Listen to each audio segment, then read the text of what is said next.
గడిచిన దినాల్లో నాకు కొత్తగా మార్కెట్కి వెళ్ళిపోయారు, తిరుగూరు ప్రాంతం వెళ్ళా. అక్కడ ఉన్న పల్లెటూరులో అవన్నీ చూద్దామని అక్కడ ఉన్న విలేజ్లన్నీ తిరుగుతా ఉన్నా. చక్కగా ఒక ఏరియా ఉంది, అక్కడ ఒక మందిరం ఉంది, బాగుంది.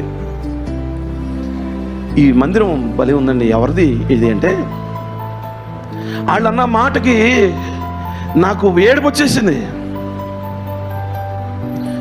ఈ మందిరం ఇది కమ్మోరండి, వీళ్ళందరూ కమ్మోరే వెళ్తారు ఇందులోకి. దేవుడు చెప్పాడా? యేసయ్య మనకు నేర్పిన బోధదా?